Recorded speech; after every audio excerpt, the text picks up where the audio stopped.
On November 9th, 2010, a strange video is posted to YouTube. It features a simple set design with large cardboard objects protruding out of a boring color palette. Abnormal human faces dot these sets, adding an uncanny feeling towards whatever it is we're watching. The video is titled "Bad Things That Could Happen" and portrays a sequence of events that are, well, bad things that could happen. An unmarked cigarette box starts on fire, a mouse is killed in a trap, and teeth are ripped out. It certainly isn't something you would see every day, holding a juxtaposition of artistic quality with corporate hollowness. But as the video progresses from bad to worse, a tool is used to achieve this atmospheric shift. It starts out subtle, only showing itself as innocent tapping of sticks and random computer noises. Just like its identity at the beginning of the video, it's just in the background. And yet, it never stops. The once subconscious rhythmic tapping starts to become an annoyance, and when combined with shocking images and a natural crescendo of instruments, it morphs into this monster. It just keeps going and going and going and going and going and going and going and going and going and going and going and going and going and going and going.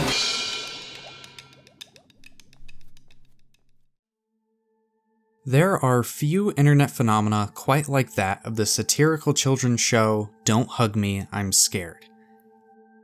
For a generation raised largely through YouTube videos, it was almost impossible to miss this bizarre series, one that has sparked hundreds of theories and conversations almost as bizarre as itself. From a simple premise of satirically tackling aspects of children's entertainment, the series should have, no offense, been largely forgotten by now. But it hasn't. In fact, it could be quite the opposite.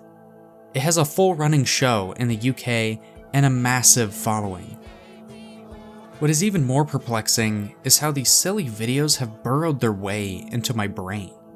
It has been 12 years since the first video released, and I still think about it a decent amount. I can remember the music, word for word. I can remember the basic beat at the beginning. I remember the poorly played violins breaking themselves. But why is that? Why do I remember the imagery and musical cues of this viral video so well? The show never really horrified me as a kid, it always just felt more strange than anything else. Why is it somehow attached to me when I never attached myself to it? These were questions I had before writing any of this, and I'm sure others have had as well. But now I can say, the creators of Don't Hug Me, I'm Scared harnessed an effect that has been used in children's entertainment for decades, an effect that can both annoy an audience and draw them in even more. This is the story of how I stumbled across that effect unintentionally, one that has been there since it first rooted in my blissfully ignorant childhood brain. This is a story of repetition, and this is a story of how the creators of Don't Hug Me, I'm Scared weaponized it.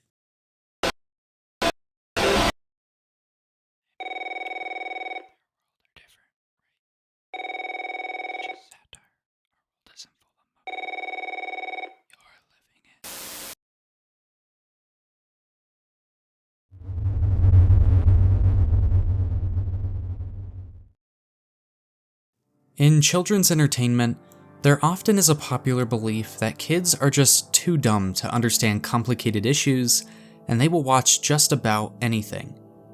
Take, for instance, the interesting cultural sensation CoComelon. Unfortunately, this is where our story begins.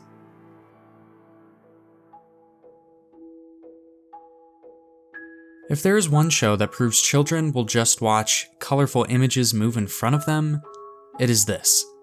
And as an adult, it makes sense that I can't help but cringe seeing shows like CoComelon because this show isn't being made for me. Unless you have been living under a rock, you likely are familiar with the dumpster fire that is CoComelon. I have seen the show pop up in my feed multiple times, heard its annoying songs played in grocery store aisles by iPad kids, and, unfortunately, it seems to always be fresh on my mind. But there is more to shows like this than what meets the eye. Have you noticed that these shows have an incredible ability to get a catchy song stuck in your head?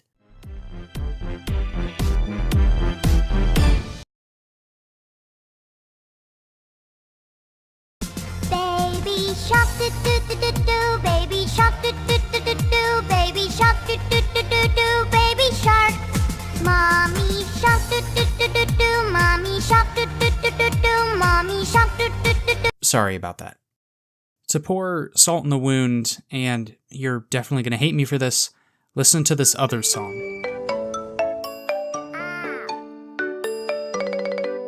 Hello morning, no time to snooze.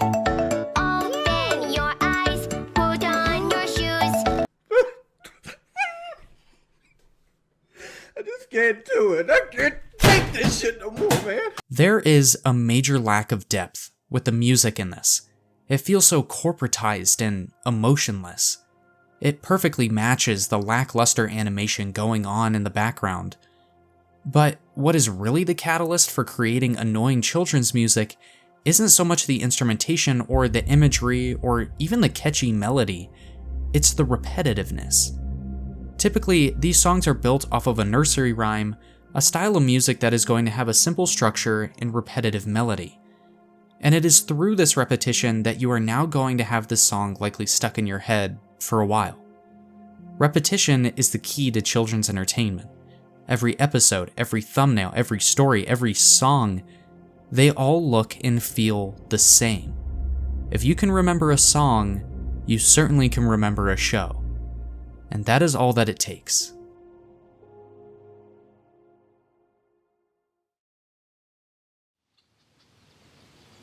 I have started my summer vacation off like many other people my age, hanging out with friends. The other day, we were all hanging out in a Discord call playing Hypixel Skyblock and just having a good time. So we're playing, conversations are flowing, and I make a reference.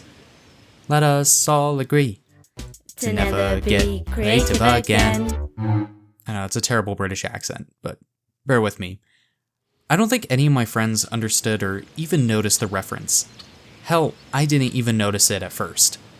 But what stemmed from a simple reference turned into a reminder of a song. When we all logged off for the night, this song started playing on loop in my head, like I couldn't stop thinking about it. All from one stupid reference I made in passing. So, in the middle of the night, with my only friend present being the ceiling fan hanging above me, I watched through Don't Hug Me, I'm Scared.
What's your favorite idea?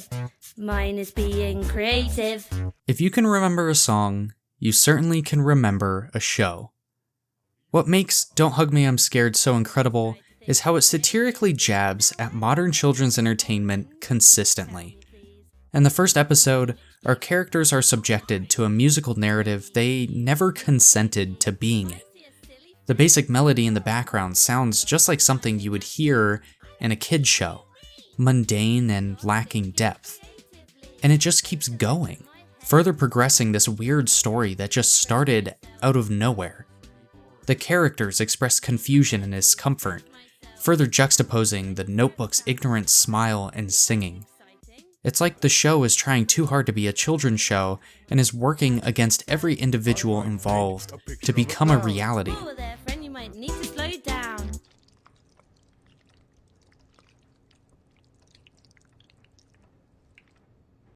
And then everything just falls off the rails.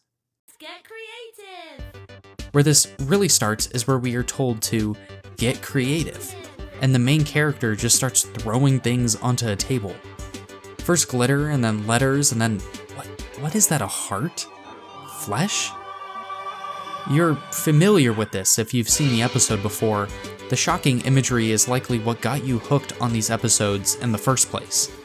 And this was exactly what I was thinking watching this in bed at 2 a.m. But in the silence of my room, or maybe just the silence within my own head, with it being that late at night, the music was what caught my attention the most. Just listen to it. Right before everything turns for the worst, it just repeats over and over like a broken record. Into your favorite color. Blue. Red. Green. Green is not a creative color. There's one more thing that you need to know before you let your creativity flow. Listen to your heart, listen to the rain, listen to the voices in your brain. Soon that once basic melody has now been ruined with poorly played violins and a drone hum in the background of the chaos. There's screaming and friction and fear, and then we just get that basic melody playing Now again. let's all agree to never be creative again. My phone screen goes black after just reliving my childhood, and I'm left in this weird haze. Soon, a poorly played clarinet makes my brain hurt, and I am so uncomfortable. It is so late at night, I need to go to bed, man. I don't think my head can take any more of this. That's enough internet for tonight.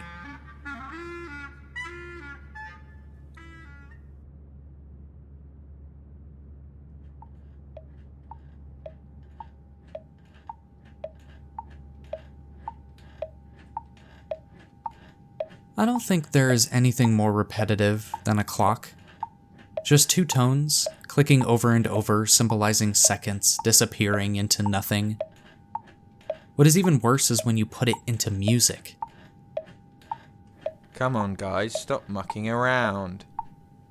We only have 5 minutes until our show's on. That's not enough time.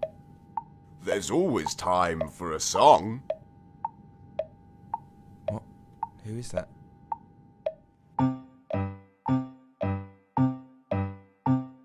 The second episode, Time, does this. The music stays the same throughout the majority of the episode. Just two tones, over and over again. Hearing these piano notes played like this is psychotic. I don't want to be here, but just like the characters in this story, I can't really leave either. This episode, in my opinion, is the funniest, and I found myself laughing more than being uncomfortable. The song is really catchy and laces that repetitive awkwardness with a rhyming scheme that feels much like a nursery rhyme. Go figure. But if you skip around this video, really to any point besides the weird space sequence, that piano is just playing those same two notes. It isn't until the end when, of course, everything falls apart that the piano ascends into a conclusion. Sunrise, sunset, night and day. The changing seasons, the smell of hay. Look at your hair grow, isn't it strange? How time makes your appearance change.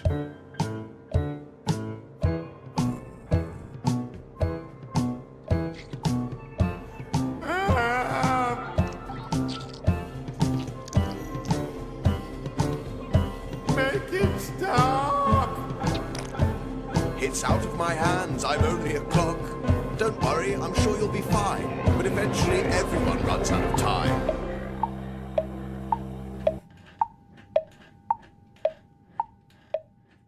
The symbolic relationship between time itself and this music representation of it is fairly obvious, time never starts nor stops, and we are only held within its mercy upon us. The characters fall apart from age and, of course, never consent to being in this song at all, yet the clock and time keep ticking away. So, while I watched the credits play after another trip to my childhood, I was ready to just go to bed and forget about revisiting these weird videos. The cicadas outside sound peaceful. It's nice.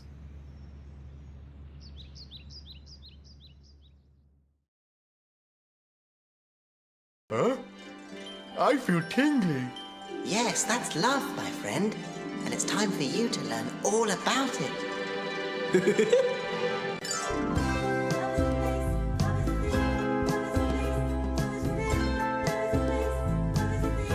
It was at this point that I couldn't really tell if I was dreaming or not. I couldn't tell if the tone was actually shifting quite drastically in these episodes or I was just really tired. Admittedly, this was my least favorite one as a kid. It just is so weird.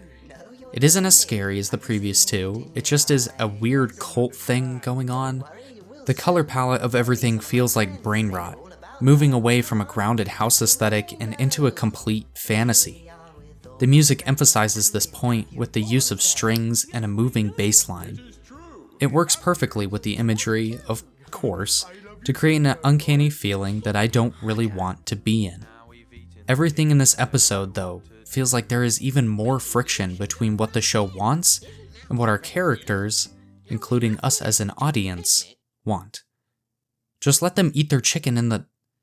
Oh god, that looks so nasty. Maybe we should look for our friend. Isn't that what friends do? And we have finished the chicken picnic. At this point, through my weird listening journey, I started to realize that the music serves as a character within these stories. It is arguably the most sinister of all of them, more sadistic than a beeping clock and more deranged than a creative notebook.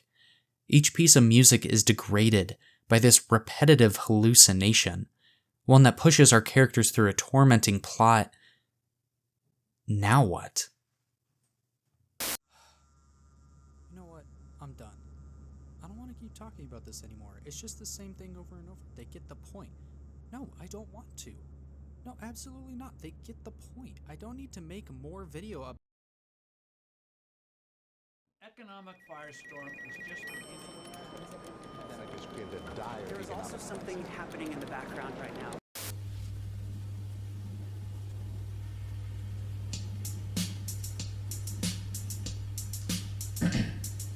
What's your favourite idea? Mine is being creative. But wouldn't it be funny if one of these files came alive? Yeah. I am a file and you put documents in me and a file. I don't like it. Really not good. Boo.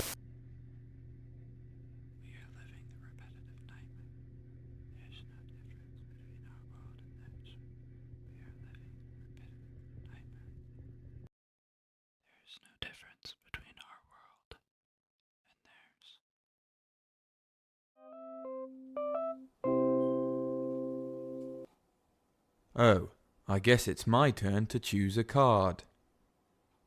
Let's see. What is the biggest thing in the world? That's a tricky one. A mountains? A sky? A windmill? No! If only there was a way to learn more about the world.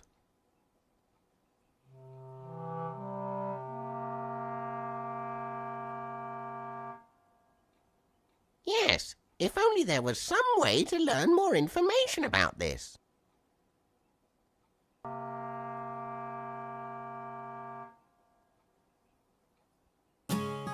Wow, look! I'm a computer. I feel like the show is becoming self-aware. With an intro sequence like that, how could it not be? There's some good comedic timing and also some confusion here at the beginning that works perfectly with some suspense via music. The way the computer interrupts is just perfect. I appreciate how this episode seems to be going one direction before shifting around completely. Something consistent across all of these episodes is that the music is always happy before degrading itself into chaos, reflecting a childlike view of the world. Kids see everything as happy, see the best in everything. Every episode shows this. The music in this episode, once again, helps the audience feel what they are supposed to. A loop is created discussing all of the wonderful things you can do in the digital world and just spirals out of control. It's such a great idea. The way that the real world is starting to bleed with the artificial is amazing and such a fantastic idea. Once again I am saying this, once again I am saying this, once again I am saying this, once again I am saying this, once again.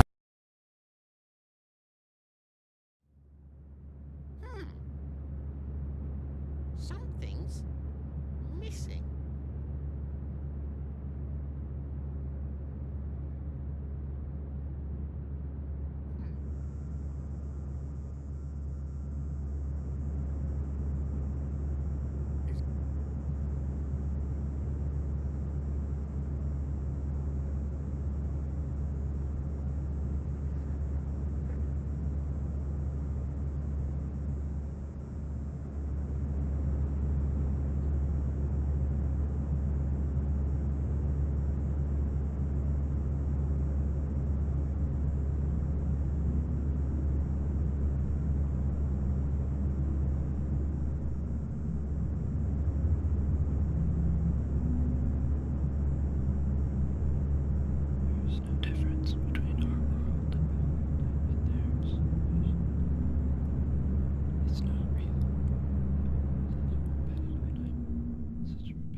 I don't want to be a part of this repetitive nightmare. I am fortunate enough to be part of a world where I'm not stuck within the confines of a never-ending space, rapidly cycling until all of my friends are gone and forgotten. I like being part of a world where creativity is appreciated, and thinking differently is unique and fun. I don't want to be part of a world where that isn't the case, where yellow guy and duck guy and red guy live. Don't Hug Me, I'm Scared is an absolute masterpiece of satirical composition and uncanny feeling. I wish I could go back and watch it for the first time to truly experience it. I can't help but think about that first video they posted on the channel, Bad Things That Could Happen.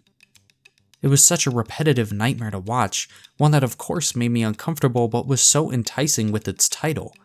Bad Things That Could Happen implies that there are good things that should happen, right? I mean, our world and their world are different, right?